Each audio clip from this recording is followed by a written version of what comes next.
Jadi menurut Mertes, bersikap kritis adalah suatu proses secara sadar dan sengaja untuk menafsirkan atau mengevaluasi pengalaman dan tindakan dengan bersikap reflektif dan kemampuan untuk mengambil tindakan dan keyakinan. Atau secara sederhana, bersikap kritis bisa kita definisikan sebagai bersifat atau bersikap atau berpikir secara kritis. Itu adalah berpikir dengan secara detail untuk mengetahui segala sesuatu, lebih detail, lebih dalam. Jadi dalam surat Al-Imran ayat 190-191 berisi tentang membahas mengenai berpikir kritis. A'udzubillahi minasyaitonirrajim. Bismillahirrahmanirrahim.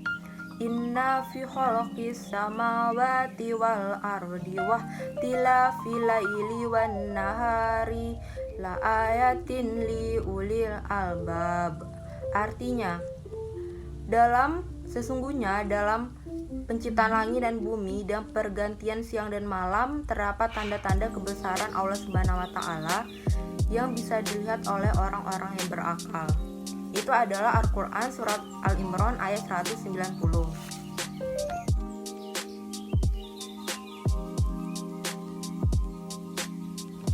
Al-Quran Surat Al-Imran ayat 191.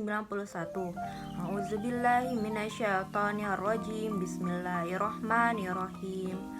Alladzina yazkuruna Allaha qiyaman wa qu'udan wa ala junubihim wa yatafakkaruna inna fi khalaqis samawati wal ardi Rabbana ma khalaqta hadza batilan subhanaka faqina azabannar.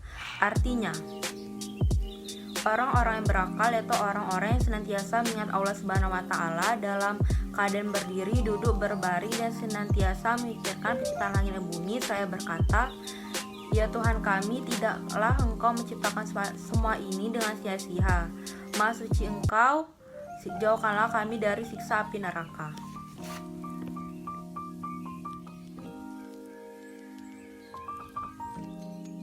Jadi dalam surat Al-Imran ayat 190-191 tadi terdapat bacaan atau arti yang artinya yaitu orang yang berakal yaitu orang yang senantiasa mengingat Allah Subhanahu wa taala dalam keadaan berdiri, duduk, berbaring. Artinya bahwa orang yang berakal itu orang yang selalu berzikir kepada Allah, orang yang selalu beribadah kepada Allah dalam keadaan berdiri, duduk maupun berbaring dan memikirkan penciptaan langit dan bumi ini. Berarti orang yang berakal adalah orang yang berpikiran jauh, orang yang berpikiran secara kritis.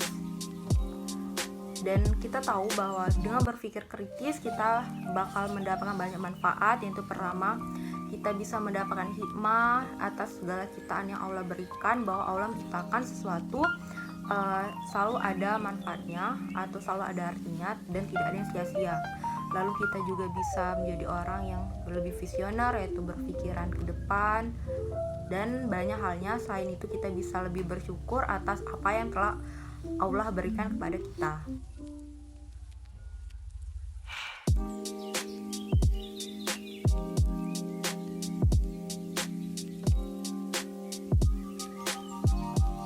Jadi kita masuk lagi dalam materi demokrasi. Nah, demokrasi ini menurut bahasa berasal dari dua kata, yaitu demos dan kratos. Demos artinya rakyat dan kratos artinya kekuasaan.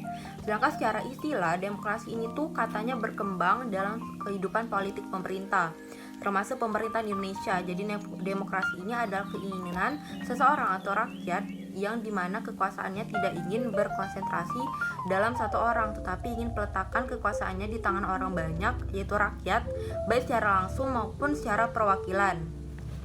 Sedangkan istilah yang kedua, demokrasi adalah suatu konsep di mana konsep tersebut berisi tentang menghargai hak-hak orang atau individu dalam kehidupan bermasyarakat.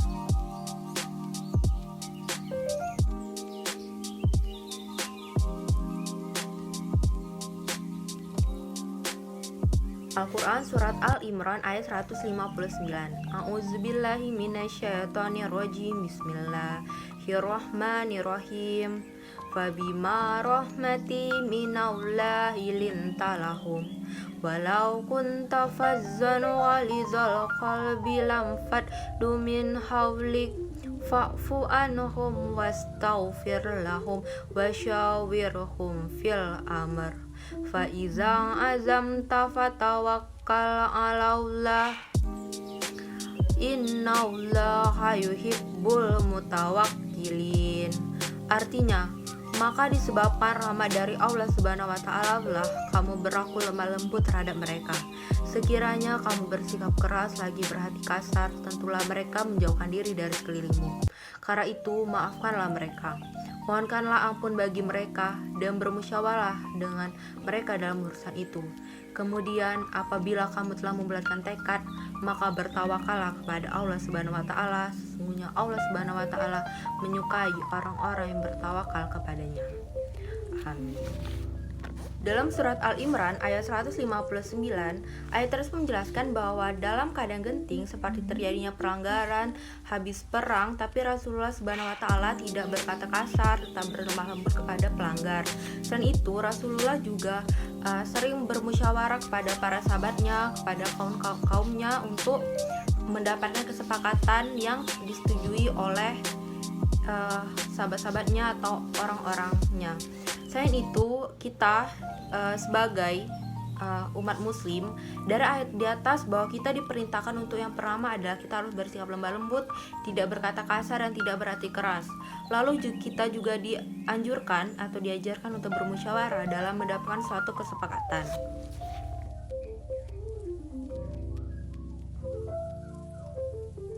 Jadi terdapat beberapa penerapan atau perilaku mulia atas sikap demokrasi ini. Yaitu yang pertama adalah kita harus bersikap lemah lembut dalam menyampaikan pendapat. Bahwa jika misalnya kita berlemah lembut, maka pendapat kita akan diterima atau lebih diterima oleh orang lain.